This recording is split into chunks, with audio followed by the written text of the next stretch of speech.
Hey guys, so if you follow the Tech Prepper, you know that his next version of Emcomm Tools comes out on Thanksgiving Day. And in preparation for that, I've got here my Dell 7220. Let me see, can't remember. 7212. Rugged laptop or rugged tablet, however you want to put it. And as you can see right now, it's currently running Windows 11. I'm going to replace the 256 gigabyte SSD, which you can see right there, it's reporting 237 gigabyte. And let me pull up the, no, never mind. It just recently updated to Windows 11. But because Emcomm Tools has the ability to load Kiwix, the Wikipedia downloader, I think I'm going to need more than 256 gigs of space, and also I want to hold on to this version of the OS, this version of Windows, for later use if need be. So what we're going to do is we're going to go ahead and power this down, and then we're going to remove all the stuff off the back and take out all the screws. Let me get set up for that, and I'll let you know how many screws you have to remove to get to this thing.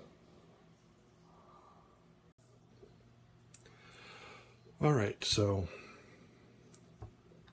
I find it best to go ahead and remove any of the accessories you have on the back of these, if yours came with one. Now some of you may like, well, you're just trying to copycat the Tech Prepper. I think actually I suggested these to him a while ago, and shortly after I did, I saw one in his videos, so I'm the one that suggested these to him. I'm pretty sure, at least. Could be wrong. But we're just going to go ahead and remove. I'm not going to do every screw on video, because that would get kind of tedious. But I'm just going to show you can typically get these accessories off with the thumb screws. There's that. Alright, so now we're at the base, or the clean back. First thing to do is go ahead and remove the batteries. You just flip that to the side and down, and then you can pop the batteries out. One, you don't want to work in a system that's powered up or has battery power minimally, but also each battery tray has 2 screws you need to remove. So we'll go ahead and get that done here.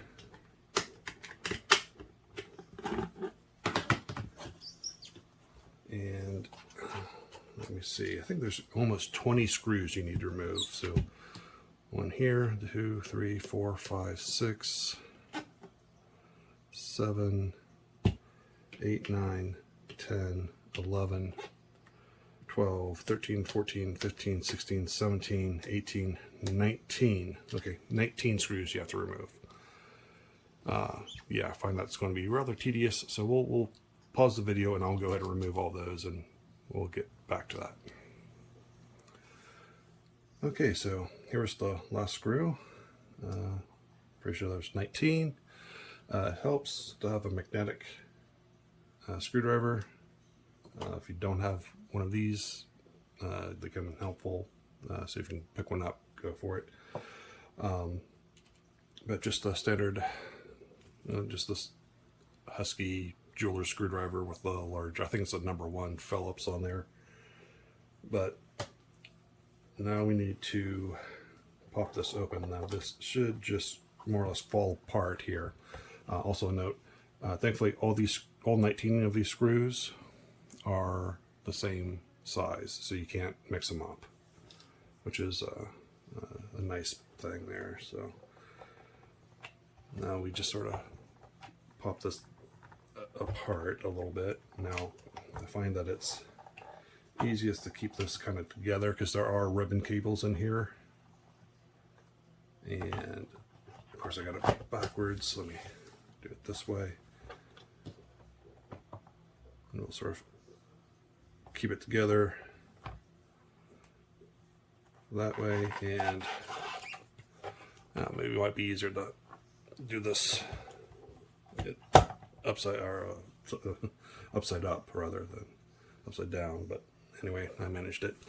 Yeah, if you can't see them, there's a ribbon cable right about here, and another one right here, which if they come loose, it's not a huge deal, just a bit of a pain in the butt to get together. Which, if that does happen, I'll show you real quick. It's easiest to stand this thing vertically, and so you can get to those cables right there and there, and that's the easiest way to reassemble that if for some reason they've come loose. But you can do this by keeping it all together. This right here, the screw that holds in the SSD, that's where having this magnetized screwdriver really comes in helpful, because this is a really tiny screw, and it's not one that you can easily replace within the unit. Like, there's really not a similar screw that you can use unless it's one of the Wi-Fi units or something, but I wouldn't do that. So but hold on to that if possible. Now I'm going to move that SSD into a unit like this. Pop that out. Pop that in. One that keeps it nice and safe. And also, if I need to or want to access this again, it makes it easy because it's just a USB-C cable. I can connect into it and I can boot to it and all that. So we'll reassemble that. And now that's if it's secure, I'll make sure I label that because I got a second one of these lying around. I don't want to get them confused. But now I'm going to pop in a 2 terabyte SSD. Because technically that I could use an NVMe drive there, but I was just going to replace like for like. It's not hugely important, but this is a ultra fast connection there. Yeah, we got the small side, it looks like. Okay, that just pops in.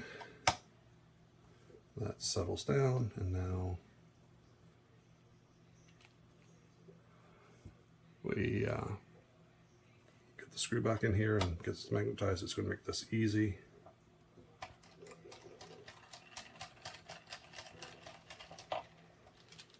Screw that in, and now set the screen back on, and we'll test it just to make sure those cables haven't come loose or anything like that. We'll temporarily plug the batteries in, and we'll power the unit on here.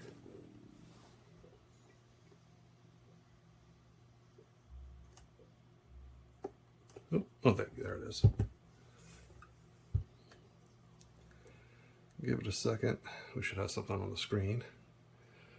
There's no OS installed, so it won't boot, but we'll get something here. At least we should.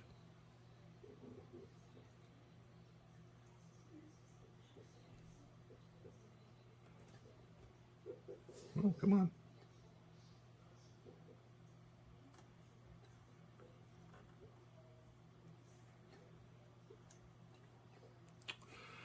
Ooh, okay. So maybe we did jostle those cables around. Let's let me put this on hold here and see if I can figure out what's going on. Okay guys, precisely what I thought. One of these cables just got tugged a little too much and came a little loose. So all I do is I'm not sure if you can really see it all that well in here, but there's this little black piece here. You flip that up from the back and that loosens the connection. You just reinsert that cable and fold that black piece back down. And now let me reassemble this and let's go ahead and zoom back out. Now we'll just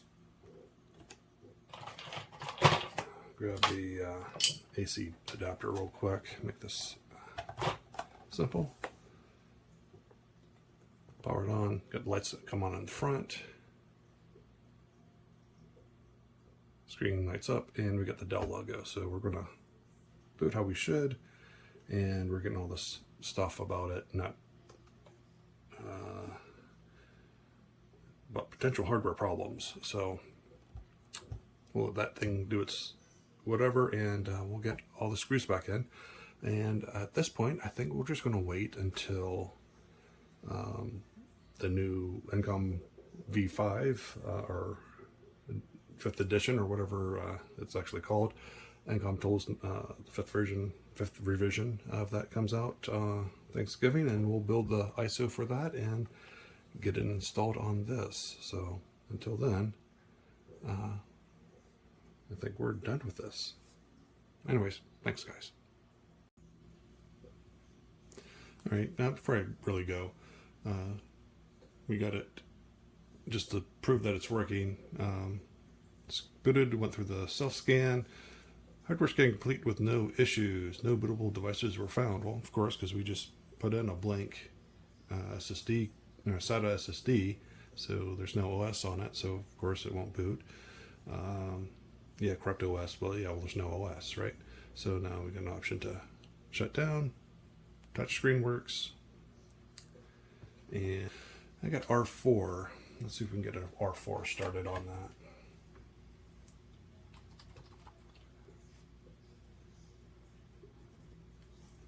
Oh, come on.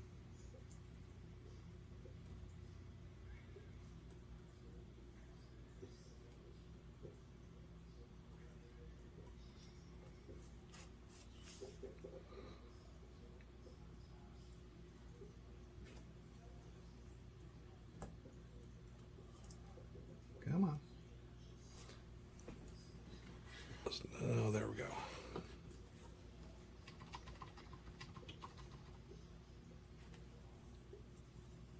All right, now let's see if it'll boot off of this USB storage device. There we go. Try or install etc R4 final. I could really clean that screen, but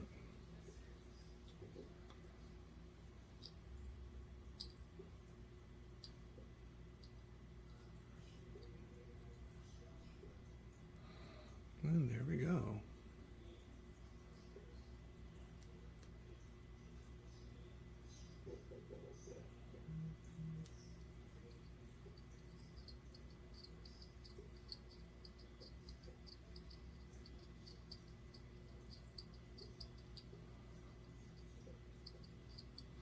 And because it's booting off of USB, it's going to take it just a little bit longer than it would have installed on a SSD, obviously, but